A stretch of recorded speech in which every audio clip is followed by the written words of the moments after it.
Tools and processes for developing a system. Iterative approaches. Now, an iterative or iterative approach is a procedure that involves the repetition of specific steps to perfect projects and solutions. Essentially, we are conducting the same steps over and over again in a cycle in order to ensure that we are getting an established outcome from those steps.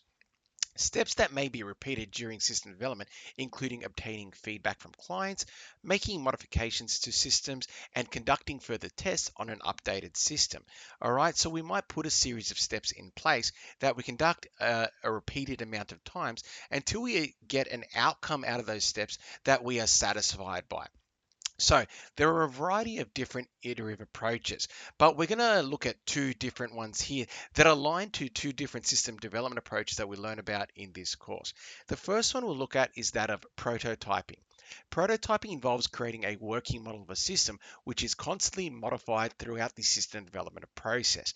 All right, and essentially through the modification of the prototype, okay, we want to get to a point where the prototype is perfected and can become the final solution we create. But how do we get to that point? Well, let's look at the iterative steps that might be in place. So firstly, we get users to trial a prototype, potential users who the system is being developed for. We'll get them to experience using the prototype we have created. The next step then is get feedback from the users about the prototype. What did they like? What didn't they like? And what constructive feedback can they give that might improve the model of the prototype that we allowed them to use?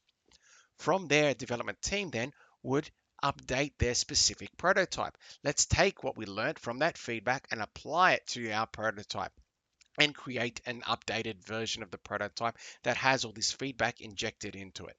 And then from this point, completing the cycle, users trial the updated prototype. So that is the iterative method of the prototyping approach. The trialing of the actual prototype, obtaining feedback from users, and then developers modifying the actual system that the prototype was based on. So once we get back to this point, it doesn't just end there. The cycle begins again. The updated prototype is trialed by users. The users once again give their feedback and the developer makes modifications once again. This cycle will continue to go over until the prototype's feedback is positive. Okay, until it is overwhelmingly positive and they are happy to say, yep, this is the version of the system that we want to go ahead with. Okay, let's turn this into the final system for these specific users and get this out to the market. So the cycle continues until we got overwhelming feedback. And this is positive because you are putting a product out to the market that you know users already like.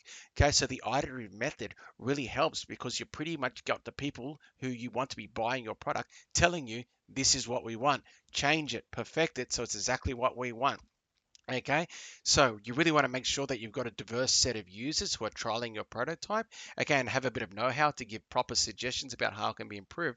But ultimately, the use of an iterative approach here works because you're getting something at the market that you know users already are going to like. So that is the prototyping approach.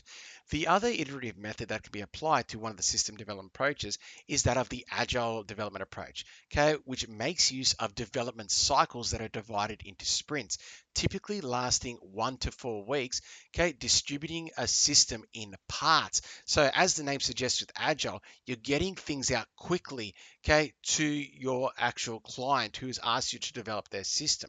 Okay, but in order to do it quick, you can't give them the whole system straight away.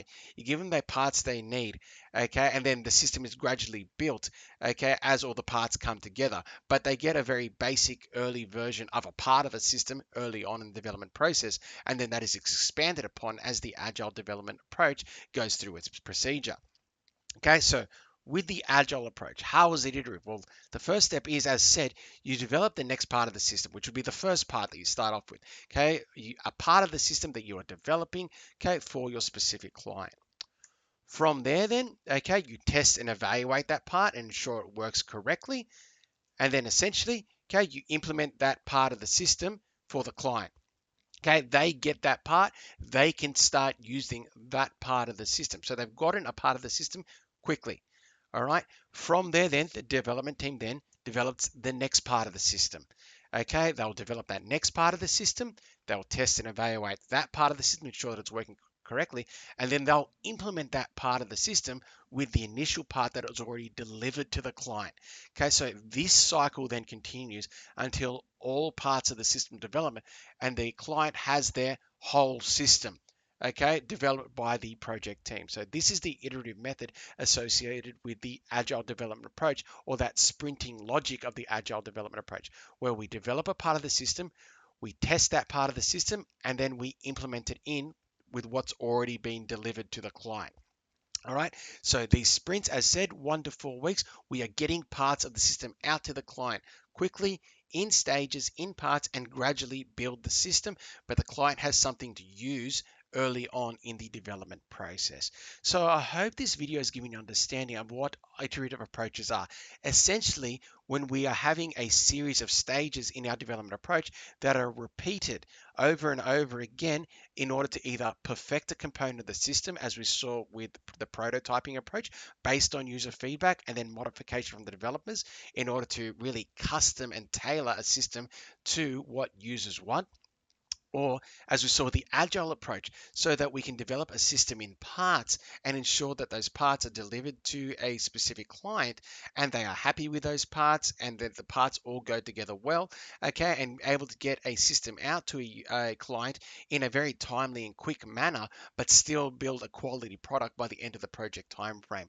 So I hope this video has helped you see how the iterative approach really helps in those different areas, but also can be applied to other development approaches outside this realm as well. It's just anywhere where there's a series of steps that are being repeated over and over again. But I hope you've seen a bit of what that could be illustrated in this video.